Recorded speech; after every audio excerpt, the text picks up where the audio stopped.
यस्तो एउटा समय थियो जुन बेला नेपालमा उत्पादन हुने गोरखकाली टायरले बजारमा तहल्का मचाउँथ्यो। त्यो बेलाको टायर मार्केटमा एक छत्र राज गरेको नेपालको एकमात्र टायर फ्याक्ट्री गोरखकाली टायर बन्द भएको एक दशक पुगिसक्यो। 2049 सालमा चाइनाको सहयोगमा वीरेन्द्र शाहले उद्घाटन गरेको त्यो फ्याक्ट्रीको अब केही भग्नावशेष मात्र बाँकी छ।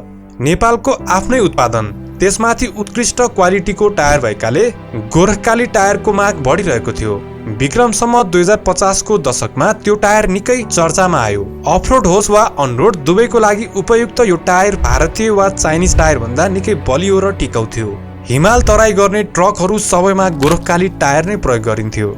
नेपालकै गुणस्तरीय उत्पादन भएकाले गोरखकाली टायर बिस्तारै एक छत्र नेपाली टायर मार्केटमा छाउने निश्चित थियो। तर बिस्तारै यस्ता षड्यन्त्रहरू आउन थाले जसले गोरखकाली टायरको नामो निशान नै हटाइदियो।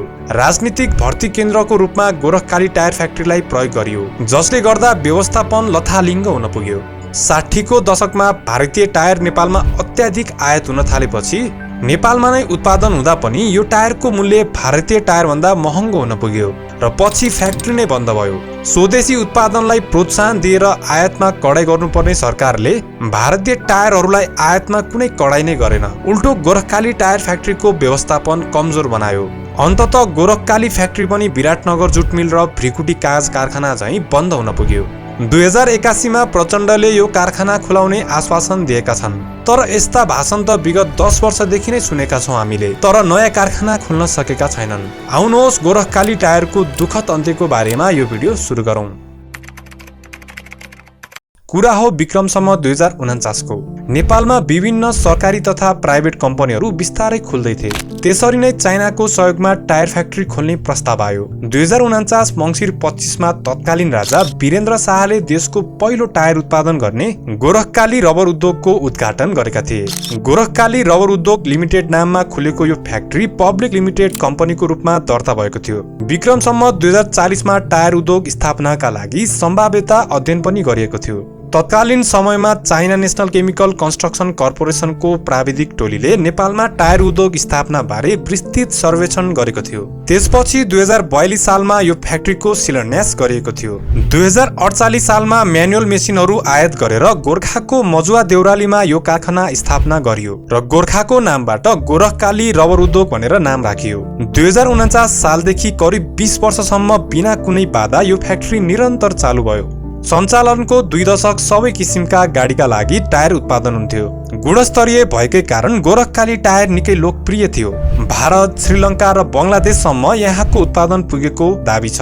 गोरखकालीबाट ट्रकका लागि 12, जीप र भ्यानका लागि 5 र कारका लागि 6 प्रकारका टायर उत्पादन हुन्थे। त्यति बेला काठमाडौँ, चितवन, पर्सा, मकवानपुर, धरान, नवलपरासी, बुटवल, पोखरा, तनहुँ, झापा, धनुषा, जनकपुर, राजविराजमा उद्योगका डिपोहरू थिए।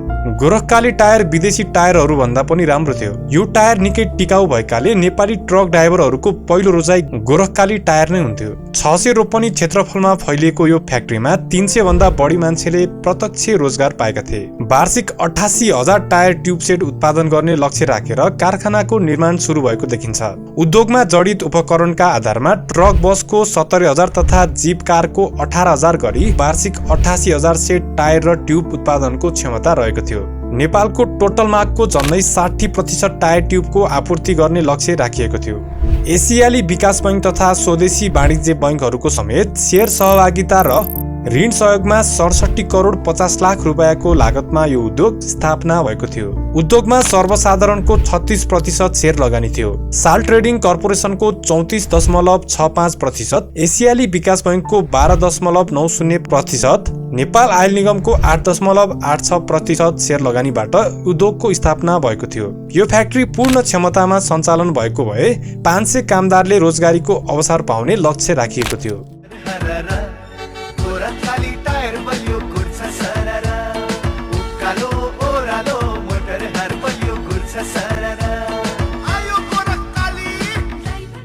यो विज्ञापन नेपाली रेडियो तथा टेलिभिजनमा बज्ने नेपाली उत्पादन गोरखकाली टायरको हो।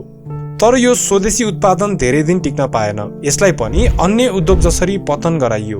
कुनै जमानामा 300 जना मान्छे 3 शिफ्टमा काम गर्थे यो फ्याक्ट्रीमा। तर आज यो फ्याक्ट्रीमा 3 जना पनि भेट्न गाह्रो हुन्छ। दैनिक 300 देखि 400 टायर उत्पादन हुने यो सरकारी सम्पत्ति अहिले बेवारिसे भएको छ। पब्लिक लिमिटेड यो कम्पनीलाई सरकारी कर्मचारीले राम्रो व्यवस्थापन गर्नै सकेनन्। 20 वर्ष जसो तसो राम्रो प्रोडक्सन भए पनि यो फ्याक्ट्रीको आयु त्यतिमै सीमित भयो। यो उद्योग बन्द हुनुको कारण म्यानेजमेन्ट कमजोरी नै मुख्य कारण देखिन्छ। 2056 देखि नै नेपाल सरकारले आवश्यक परेको समयमा 60 देखि 70 करोड रुपैयाँ सहयोग गरेको थियो।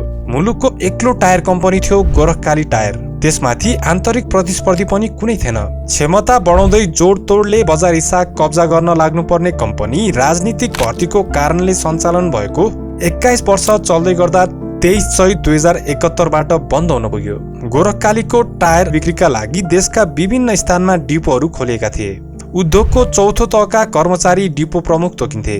यसरी तोकिने डिपो प्रमुखहरूमा सेल्स र मार्केटिङको ज्ञान पक्कै पनि पर्याप्त थिएन। म्यानेजमेन्टमा पनि कमजोरी, त्यसमाथि सरकारी काम कहिले जाला काम।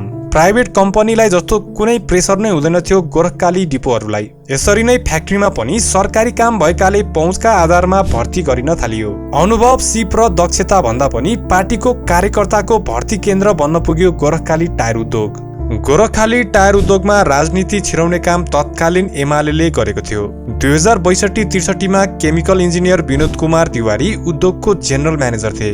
1.5 वर्षदेखि काम गरिरहेका उनी गोरखकाली रबर उद्योगको कुशल जेनरल म्यानेजर मध्येका एक मानिन्थे, किनकि उनको कार्यकालमा उद्योग निकै फाइदामा थियो। तर जनआन्दोलन लगत्तै तत्कालीन नेकपा एमालेको जोडबलमा उद्योग बाहिरका लक्ष्मीदास मानन्दरलाई सञ्चालक समितिको अध्यक्ष बनाइयो। राजनीतिक नियुक्ति पाएर गोरखकाली छिर्ने बित्तिकै मानन्दरले 1.5 करोड भन्दा बढी नाफामा उद्योग सञ्चालन गरिरहेका तिवारीलाई जेनरल म्यानेजरबाट हटाए र त्यसपछि उनलाई धनगढी डिपोमा सरुवा गरिदिए। पुरै फ्याक्ट्रीको जेनरल म्यानेजरलाई एउटा सामान्य डिपोमा सरुवा गरेर मानन्दरले साल ट्रेडिङ लिमिटेडका 5औं तहका कर्मचारीलाई जेनरल म्यानेजरमा नियुक्त गरे। 34.65% सेयर भएको साल ट्रेडिङले रबर टायर फ्याक्ट्री चलाउन खोज्यो। नयाँ जेनरल म्यानेजरसँग रबर टायर सम्बन्धी न कुनै ज्ञान थियो न त कुनै अनुभव। यसले नाफा गरिरहेको कम्पनीलाई केही वर्षमा नै उल्टो बाटोतिर लग्यो र कम्पनी निरन्तर घाटामा जान थाल्यो। यसरी राजनीतिले गोरखकाली फ्याक्ट्रीलाई ठूलो खाल्डोतिर लग्यो। 2040 को दशकमा उद्योगका लागि म्यानुअल मेसिनरी भित्राइएका थिए। धमाधम आउन लागेका नयाँ प्रविधिका सवारी साधन सुहाउँदो अटो प्रणालीका मेसिनहरू भित्राउनु पर्ने समयमा गोरखकाली उद्योग राजनीतिको दलदलमा फस्यो। त्यही अवधिमा बाहिरबाट ट्युबलेस टायरहरू पनि आउन थाले। भारतीय बजारका कैयौं टायरहरू नेपालमा सस्तो मूल्यमा आउन थाले। भारत र चाइनाबाट कच्चा पदार्थ आयात गरेर टायर बनाउने गोरखकालीले मूल्य घटाएर बेच्न सक्ने अवस्था थिएन। 300 जना कर्मचारीले दिनमा 300 वटा टायर उत्पादन गर्थे, जबकि भारतका यी कम्पनीहरूले 1 घण्टामा यो भन्दा धेरै उत्पादन गर्न सक्थ्यो। ट्युबलेस टायर आएपछि गोरखकालीलाई झनै गाह्रो पर्यो। ट्युबको बिक्री पनि घट्न थालेको थियो। ट्युबलेस टायर बनाउने मेसिन लिएर आउन अरबौं लगानी गर्नुपर्ने अवस्था थियो। नेपाल सरकारको यत्रो पैसा हाल्ने मनसाय नै थिएन, किनकि देशमा भर्खरै राजनीतिक परिवर्तन आएकाले धेरै पैसा चुनाव र संविधान बनाउनमै खर्च हुन्थ्यो। नयाँ नेपाल बनाउने गफ दिने नेपाली नेताहरूले उद्योगलाई मर्न दिनुहुन्न भन्ने कहिले पनि सोचेनन्।